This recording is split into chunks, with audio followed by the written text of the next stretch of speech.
बिस्मिल्लाहिर्रहमानिर्रहीम।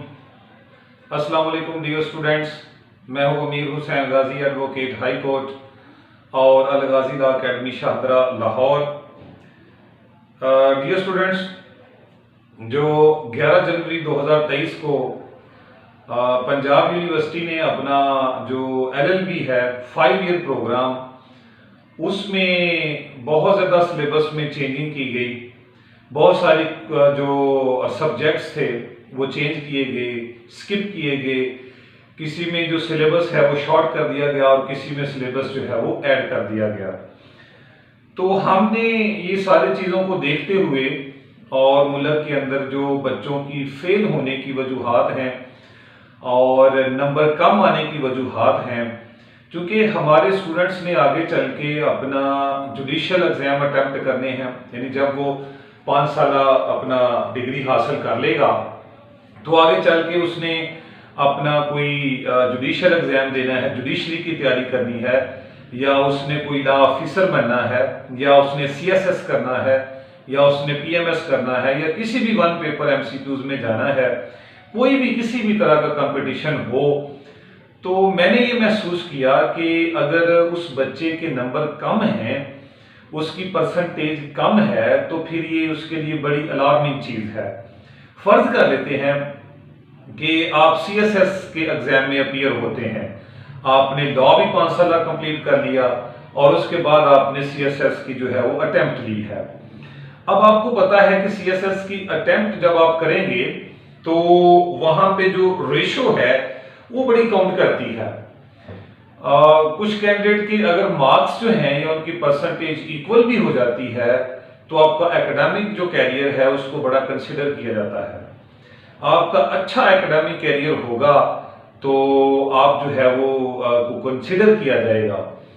तो कहीं भी आप कोई भी कॉम्पिटिटिव एग्जाम में जाते हैं तो आपका एकेडमिक जो है वो जो रिकॉर्ड है वो अच्छा होना चाहिए, और वो एकेडमिक रिकॉर्ड जो है वो आपको जरूर जो है वो आपकी जिंदगी में बेनिफिट्स देता है। आप किसी भी तरह का कोई आगे पढ़ना चाहते हैं, जैसे LLM करना चाहते हैं या PhD करना चाहते हैं, वहां पर भी आपका एकेडमिक रिकॉर्ड जो है वो देखा जाता है। तो कोई भी कंपटीशन है या किसी भी तरह की आप आगे कोई फर्दर क्वालिफिकेशन या एजुकेशन हासिल करना चाहते हैं, तो उसके लिए जो आपकी परसेंटेज है वो बड़ा मैटर करती है। इसके अलावा अगर आप अपना जुडिशरी का जज का पेपर, सिविल जज का देना चाहते हैं, या एडिशनल सेशन जज का पेपर देना चाहते हैं, या लॉ ऑफिसर बनना चाहते हैं, तो वहां पर भी आपका एकेडमिक कैरियर जो है वो बड़ा उसको कंसिडर किया जाता है, देखा जाता है। तो इन सारी चीज़ों को देखते हुए मैंने अपने जो लॉ के स्टूडेंट्स हैं जो LLB 5 ईयर प्रोग्राम कर रहे हैं, तो मैंने ये सोचा कि मैं उनको जो है ये कुछ बड़ी अहम चीज़ें जो है उनके सामने रखूं ताकि वो अपनी परसेंटेज जो है वो बड़ी अच्छी कर सकें, अपना जो पास भी हो सकें और अपनी परसेंटेज जो है वो ठीक भी कर सकें। जस्ट पास हो जाना किसी चीज़ में कोई मैटर नहीं करता। अगर आप जो है अच्छे मार्क्स नहीं लेते तो आप एक स्टैग्नेंट वाटर की तरह है, एक जगह पे आपने जो है वो खड़ा नहीं होना। आपकी यही परसेंटेज जो है वो आपको आगे लेके चलेगी, ठीक है, यही परसेंटेज जो है वो आपको इनकरेज करेगी, और यही परसेंटेज जो है वो आपको जो है वो दीगर मामला में फोकस करने के ऊपर मजबूर करेगी कि आप इतने अच्छे नंबर लेके भी जनाब ये छोटी सी पोस्ट के ऊपर बैठे हुए हैं, तो हमें आगे जाना चाहिए। तो ये आपके लिए हौसले का सबब भी बनती है। तो मैंने सोचा कि बच्चों को जितने भी, ये एक पार्ट के लिए लेक्चर नहीं है हमारा, ये LLB पार्ट 1, 2, 3, 4th और 5th सब के लिए है। सब ने इस चीज के ऊपर तवज्जो देनी है कि उनके नंबर क्यों कम आते हैं या वो फेल क्यों हो जाते हैं। ये चीजें उनके ऊपर अगर वो तवज्जो देते हैं तो इंशाअल्लाह उल अजीज मैं ये बड़े दावे से कहता हूं कि नंबर भी अच्छे आएंगे और वो पास भी आसानी से हो जाएंगे। ये चीजें जो हैं वो बहुत कम जो है हमारे स्टूडेंट्स को बताई जाती हैं।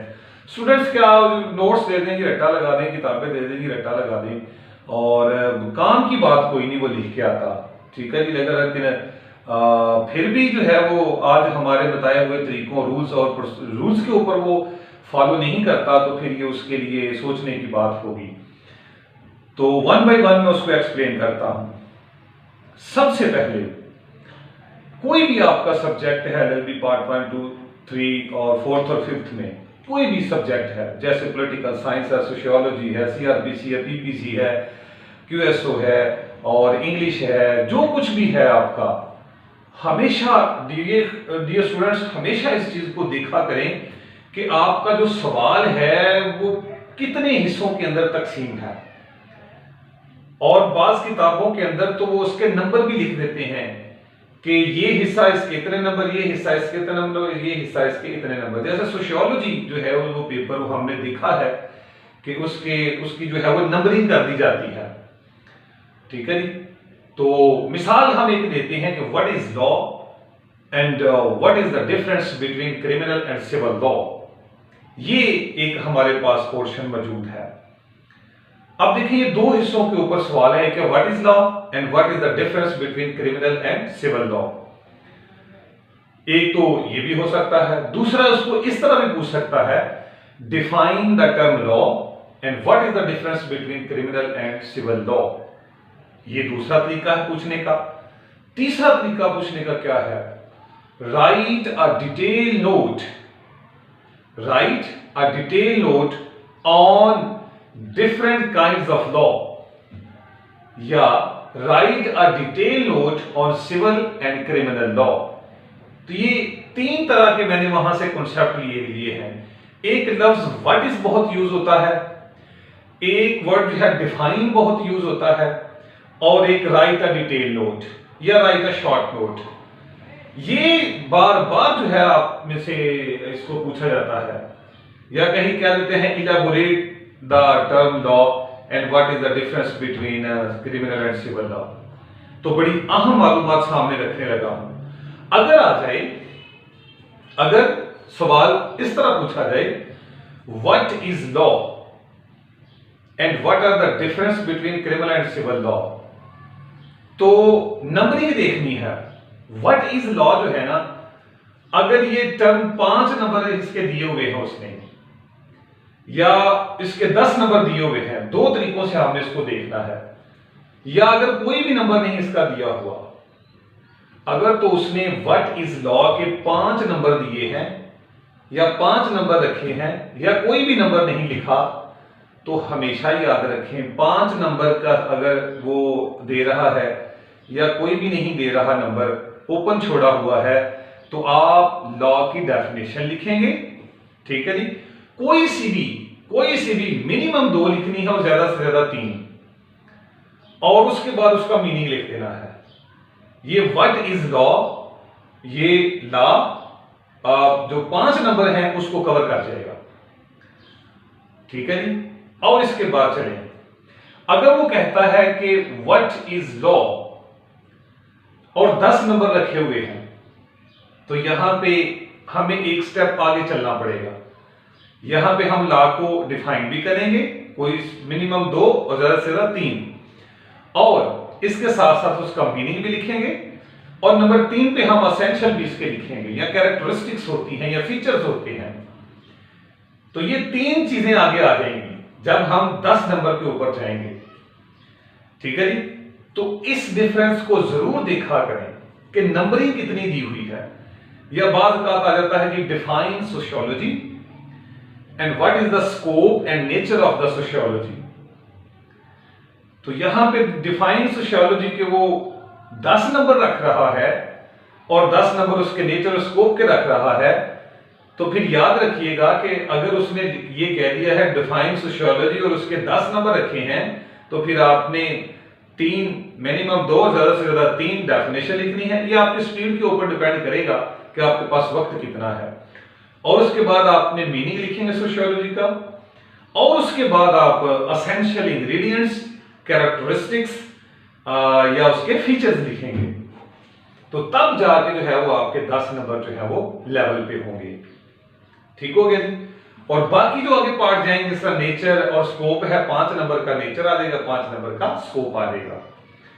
तो ये बातें जो है ना, व्हाट इज डिफाइन और right a short note, write a detail note, ये बातें जरूर देखा करें।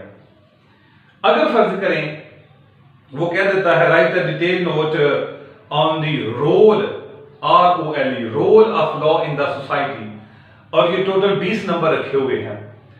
तो अब यहां पे बहुत ज्यादा चीजें लिखने की जरूरत होगी।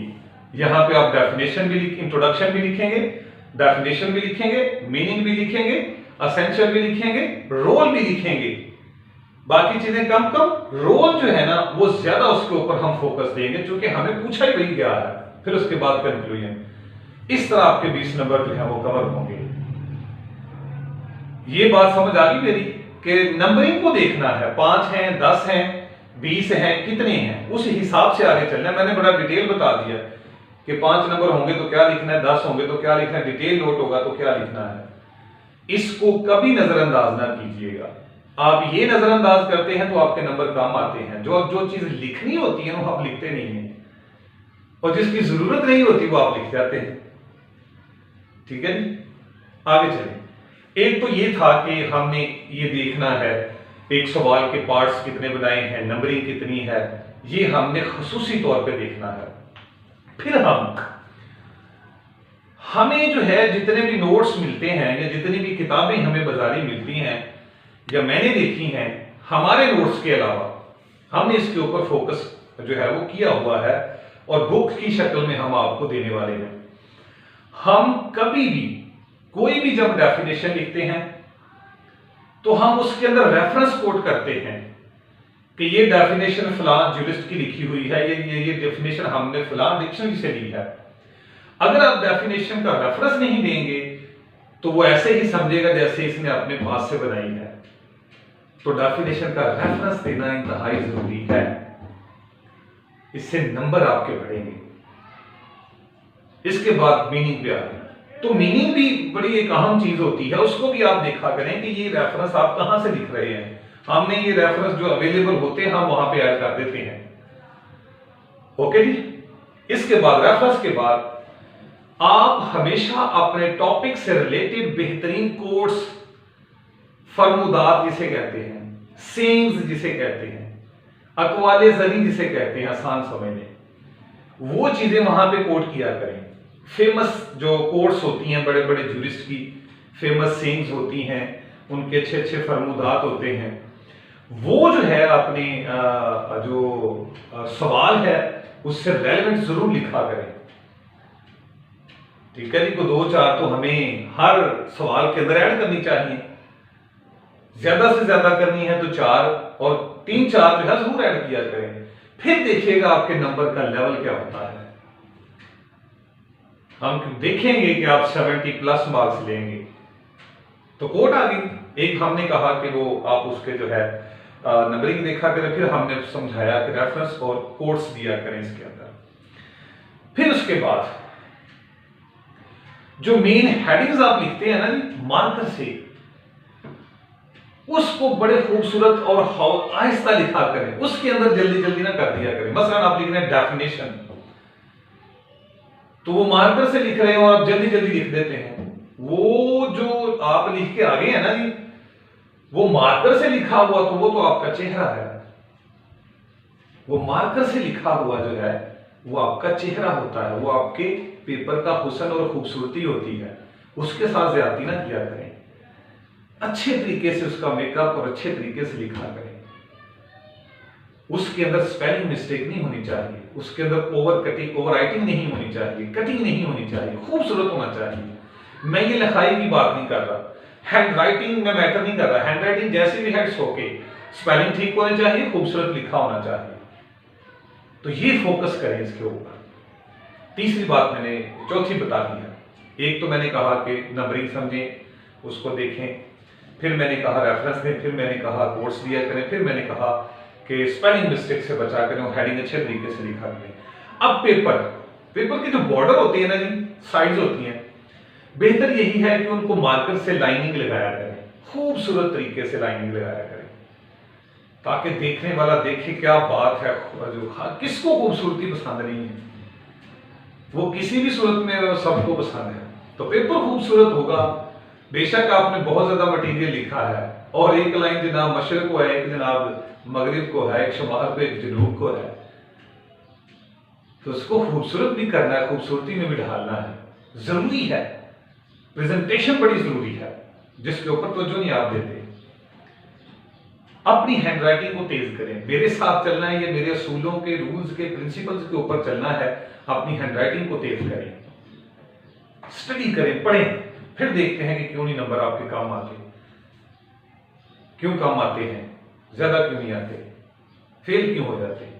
ये ट्रिक्स हैं, नंबर स्नैच करने का तरीका है। तो नंबर स्नैच करें, दूसरों से मुमताज हों, कॉन्फिडेंस देगी ये चीज आपको। एवं अन्य वाला करके जो है वो जनाब अदालतों में ना आ जाए, ऑलरेडी बहुत खज्जल खुआरी है इधर, तो आपको कंपटीशन करना है, आगे बढ़ना है आपको। और ये लेक्चर जो है जो हमने आपको दिया है, ये इसको अपना जो है वो जिंदगी का असूल बनाए, लिख के रख लें पास ये असूल। हैंडराइटिंग तेज करने का तरीका ये है कि बार बार लिखा करें, इंग्लिश ठीक करें अपनी। स्पेलिंग मिस्टेक आपकी बहुत होती है, कटिंग बहुत होती है। तो पास होना मकसद नहीं है, बहुत ज्यादा पास हो के आज भी अल्लाह के सुपुर्द है। आपने अच्छे नंबर लेने हैं। हमारे पास जो नोट्स हैं, इंशाल्लाह हमारी कुतुब भी आएंगी, बहुत अच्छी किताबें हमारी आएंगी, बहुत जबरदस्त मटेरियल के साथ आएंगी, रिकमेंडेड बुक से आएंगी। जो फिलहाल हम नोट्स दे रहे हैं बच्चों को, ये सारी चीजें हमने ऐड की हुई है, तो इनके ऊपर अमल कीजिएगा। इंशाल्लाह आप बहुत अच्छे तरीके से अपने नंबर लेंगे, फेल भी नहीं होंगे। फेल होना तो कोई, मैं कहता हूँ फेल तो सोचे भी ना अगर थोड़ा सा इनको अपने पेपर को थोड़ा सा पॉलिश कर लेंगे, फेल तो आप होंगे ही नहीं इंशाल्लाह। तो नंबर भी आप बहुत अच्छे ले सकते हैं। Thank you so much. अस्सलाम वालेकुम वरहमतुल्लाहि वबरकातुहू।